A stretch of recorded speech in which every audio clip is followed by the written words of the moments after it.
അങ്ങനെ സൂപ്പർ സ്റ്റാറിൻ്റെ കൂലി കണ്ടിട്ട് വന്നിട്ടിരിക്കുകയാണ്. സൂപ്പർ സ്റ്റാർ രജനീകാന്ത് ലോകേഷ് കനകരാജ് കൂട്ടുകെട്ടിലിറങ്ങിയ കൂലി വൻ പവറേജ് സെറ്റപ്പിലൊക്കെയാണ്. അതിൻ്റെ കൂലി പവർ പാട്ട് പരിപാടി ബാൻഡ് മേളം വൻ സെറ്റപ്പിലൊക്കെ സിനിമ വന്നു. സിനിമയെക്കുറിച്ച് പറയുകയാണെങ്കിൽ നമുക്കൊന്ന് കാണാം, ഒന്ന് കണ്ടിരിക്കാം. ഒത്തിരി വലിയ സെറ്റപ്പുകളൊന്നും പറയുന്നില്ല.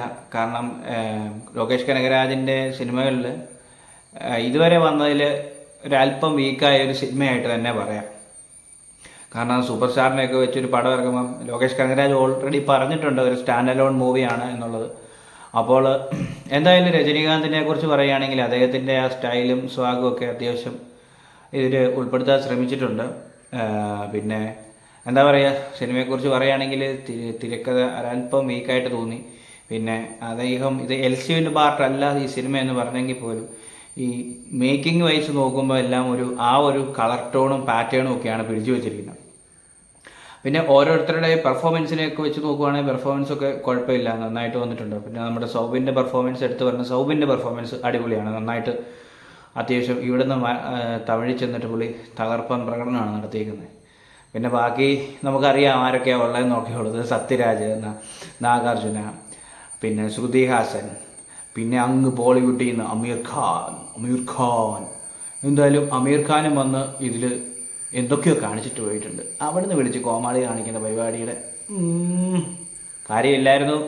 പക്ഷേ എന്നാലും അദ്ദേഹത്തെ കൊണ്ടുവന്നിട്ടുണ്ട്, പ്രസൻറ്റ് ചെയ്തു. അദ്ദേഹത്തിൻ്റെ ഇൻ്റർവ്യൂവിൽ അദ്ദേഹം പറഞ്ഞിട്ടുണ്ട് സ്ക്രിപ്റ്റ് നോക്കാതെ ഒരു സിനിമയിൽ അഭിനയിക്കുന്നത് അദ്ദേഹം വർഷങ്ങൾക്ക് ശേഷമാണ്. ശരിയാണ്, സ്ക്രിപ്റ്റ് നോക്കാതെ വന്നത് കുഴപ്പമില്ല. സിനിമ എനിക്കൊരു ആവറേജ് ഫീലാണ് തന്നത് കേട്ടോ. എന്തൊക്കെ ചെണ്ടയും മേളവും ഉണ്ടെന്ന് പറഞ്ഞിട്ടല്ല, ഒരു സിനിമയ്ക്ക് തിരക്കഥയ്ക്ക് ഒരു ഉറപ്പില്ലാതെ വരുമ്പം എന്ന് വെച്ചാൽ തീരെ പൊട്ടിയ പടക്കമെന്നല്ല പറയുന്നത്, അങ്ങനത്തെ പടക്കം എന്നല്ല ഉദ്ദേശിക്കുന്നത്. ഒരു പടം ഒരു ആവറേജ് മൂവി ആയിട്ടാണ് എനിക്ക് തോന്നിയത്. സംഭവം ഇത്രയും വലിയ സ്റ്റാർ കാസ്റ്റിലൊക്കെ സിനിമ ചെയ്യുമ്പോൾ രജനീകാന്തിനെയൊക്കെ വെച്ച് പടം ചെയ്യുമ്പോൾ കുറച്ചുകൂടെ നമ്മൾ ഈ ഒരു ലോകേഷ് കനകരാജിൻ്റെ മുൻ പടങ്ങളിലൊക്കെ വെച്ച് നമ്മൾ നോക്കുമ്പോൾ ഇത് കുറച്ചുകൂടെ നല്ല ഹൈപ്പ്, ഒരു നല്ല ഹൈ ലെവലാണ് നമ്മൾ പ്രതീക്ഷിക്കുന്നത്. നമ്മൾ ഒത്തിരി പ്രതീക്ഷിച്ചു നമ്മൾ സിനിമയ്ക്ക് പോകുമ്പോൾ ഉണ്ടാകുന്നൊരു പ്രശ്നം അതുതന്നെയാണ് എനിക്ക് സംഭവിച്ചത്. ഞാൻ ഒരുപാട് ഹൈപ്പ് ഒത്തിരി പ്രതീക്ഷിച്ച് പോയതാണ്. പക്ഷേ എനിക്ക് നമ്മളെ അങ്ങോട്ട് ഒരു ലെവലിൽ എത്തിക്കുന്ന ചില ക്ലൈമാക്സ് ഒക്കെ നല്ലതായിരുന്നു, പറയാതിരിക്കാൻ കേട്ടോ. ക്ലൈമാക്സ് ഒക്കെ അടിപൊളിയാണ്. പക്ഷേ നമ്മളെ എൻഗേജ് ചെയ്യിപ്പിക്കുന്ന ഭാഗങ്ങൾ എന്ന് പറഞ്ഞാൽ അത്രയും ഇങ്ങോട്ട് എൻഗേജ് ചെയ്യിക്കുന്നില്ല. ചില സമയത്ത് നമ്മളിങ്ങനെ അങ്ങ് ഇരുന്ന് പോയി എന്തുവാടേ കാണിക്കുന്നത് എന്നുള്ളൊരു ചിന്ത വരും. അങ്ങനെ കുറേ കാര്യങ്ങളൊക്കെ ഉണ്ട്.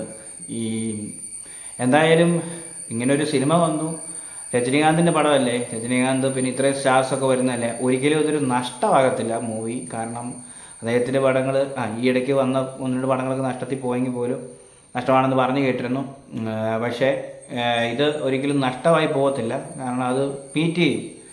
കാരണം ബിസിനസ്സൊക്കെ ഓൾറെഡി നടന്നിട്ടുണ്ടാകും, അതുകൊണ്ട് അതിൻ്റെ എക്സ്പെൻസൊക്കെ മീറ്റ് ചെയ്യും. പക്ഷേ നമ്മളെ സംബന്ധിച്ച് നമ്മളൊരു വൻ പവറേഷ് പടം കാണാൻ പോകുമ്പോൾ നമുക്ക് ഇടയ്ക്ക് പവർ കുറയുന്നതായിട്ട് നമുക്ക് തോന്നും. ആ ഒരു അവസ്ഥയാണ്. കാരണം നമ്മൾ അങ്ങനെ ഒരു എക്സ്പെക്റ്റേഷനാണ് ഈ സിനിമ നമുക്ക് തന്നിരിക്കുന്നത്. പിന്നെ തലേ ദിവസം സിനിമ ഇറങ്ങുന്നതിന് മുന്നേ ഇന്നലെ ലോകേഷ് കനകരാജിൻ്റെ ഒരു ചെറിയ കുറിപ്പുണ്ടായിരുന്നു, ഒരു ലെറ്റർ പാഡിലൊരു കുറിപ്പുണ്ടായിരുന്നു. അദ്ദേഹത്തിൻ്റെ സിനിമയിൽ സഹകരിച്ചവർക്കൊക്കെയുള്ള നന്ദിയും പറഞ്ഞ്, മാത്രമല്ല അദ്ദേഹത്തിൻ്റെ കൂടെ വർക്ക് ചെയ്തവർക്കുള്ള നന്ദി, പ്രത്യേകിച്ച് സൂപ്പർ സ്റ്റാർ രജനീകാന്തിനെ വെച്ചൊരു മൂവി ചെയ്യാന്നുള്ള അദ്ദേഹത്തിൻ്റെ വലിയ ആഗ്രഹം. അത് കണ്ടിട്ടുണ്ടാവും ഓൾറെഡി എല്ലാവരും. പിന്നെ അദ്ദേഹം മെൻഷൻ ചെയ്തിട്ടുണ്ട് അതൊരു സ്റ്റാൻഡ് അലോൺ മൂവിയാണ് സൂപ്പർ സ്റ്റാറിന് വേണ്ടിയിട്ടുള്ളത്. പക്ഷെ നമ്മളെ സംബന്ധിച്ച് നമ്മളങ്ങനെയല്ല, നമ്മൾ തിയേറ്റർ ഇപ്പം പൂരപ്പറമ്പാക്കുക എന്നുള്ള പരിസരം നമ്മൾ അവിടെ ചെന്ന് കഴിയുമ്പോഴത്തേക്കും നമ്മൾ ചില സമയങ്ങളിൽ ഈ ക്രിസ്മസിന് പടക്കം പൊട്ടിക്കുന്ന സമയത്ത് നല്ല ഗംഭീര പൊട്ട് പ്രതീക്ഷിച്ച് വരുമ്പം ചിലത് ചീറ്റിപ്പോകത്തില്ല എന്ന് പറയുന്ന പോലെ ചില സമയങ്ങളിൽ ചീറ്റിപ്പോകുന്നൊരു പരുവം ഉണ്ടായിരുന്നു. അതാണ് ഈ അനിരുദ്ധിൻ്റെ ബാക്ക്ഗ്രൗണ്ട് മ്യൂസിക് കിടലിനാണ്. അത് ഒരു കണക്കിന് പറഞ്ഞാൽ ഈ സിനിമയെ പിടിച്ചു നിർത്തുന്നതിൽ ബാക്ക്ഗ്രൗണ്ട് മ്യൂസിക്കിൻ്റെ ഒരു കാര്യം ഭയങ്കര അത്ര പ്രധാനപ്പെട്ടാന്നുള്ള ചില സിനിമകൾ കാണുന്നത്. ചില സിനിമകൾ അത്ര കയറിപ്പോകാൻ സാധ്യതയില്ലാത്ത സിനിമകൾ പോലും ബാക്ക്ഗ്രൗണ്ട് മ്യൂസിക്കിൻ്റെ ഒരു പ്രത്യേകത കൊണ്ട് ചിലപ്പോൾ കയറിപ്പോകാറുണ്ട്. അതാണ് അതിൻ്റെ ഒരു പിന്നെ തിയേറ്റർ എക്സ്പീരിയൻസ് പറയാതിരിക്കാൻ പറ്റും. ഇനി ഈ സിനിമയെക്കുറിച്ച് കൂടുതൽ പറയാനുണ്ട്. ഇനിയിപ്പോൾ ഇത് കുറേ നാൾ കഴിയുമ്പോൾ OTTയിൽ വരും. ആ സമയത്ത് ഇതിനെ കീറി മുറിച്ചുകൊണ്ടുള്ള കുറേ പോസ്റ്റുകളൊക്കെ വരും. എന്തായാലും സ്പോയിലറായിട്ടൊന്നും പറയുന്നില്ല, ബാക്കി കണ്ടിട്ട് അഭിപ്രായങ്ങൾ പറയാം. ഇതെൻ്റെ സ്വന്തം അഭിപ്രായമാണ്, ബാക്കിയുള്ളവർ കണ്ടിട്ട് പറയാം. പിന്നെ രജനീകാന്തിൻ്റെ ഒരു സിനിമ നമ്മൾ കാണാൻ പോകുമ്പോൾ ഒത്തിരി എക്സ്പെക്റ്റേഷനോടുകൂടി പോയതുകൊണ്ടായി എന്ന് പറഞ്ഞ് ഒരു പടം അത്രയും മോശം പടം എന്നല്ല പറയുന്നത്, നമ്മളൊരു ഭയങ്കര നമ്മളെ കണ്ടിരിക്കുമ്പോൾ നമുക്ക് കുറച്ച് റൊമാൻറ്റിഫിക്കേഷൻ ഫീലൊക്കെ വരണം. ഇങ്ങനെ ആ ഒരു ഫീല് ഇടയ്ക്ക് കിട്ടിയൊന്നുമില്ല. ഈ ക്ലൈമാക്സ് ഒക്കെ ആയപ്പോൾ കിട്ടി. പിന്നെ നമുക്ക് ഇത്രയും താരങ്ങളൊക്കെ വരുമ്പോൾ നമ്മൾ അവരുടെ ആ കണ്ടിരിക്കും. ഉപേന്ദ്രയുടെ ഒക്കെ അടിപൊളി ഇൻട്രോ ആയിരുന്നു, പറയാതിരിക്കാൻ പറ്റില്ല കേട്ടോ, നല്ല കിടിലൻ ഇൻട്രോ ആയിരുന്നു. എന്തായാലും എൻ്റെ പേഴ്സണൽ അഭിപ്രായമാണ്. ബാക്കിയുള്ളവരൊക്കെ തിയേറ്ററിൽ പോയി കണ്ടിട്ട് അഭിപ്രായങ്ങൾ പറയുക. കീറിമുറിക്കലുകൾ ഉണ്ടാകാൻ സാധ്യതയുണ്ട്.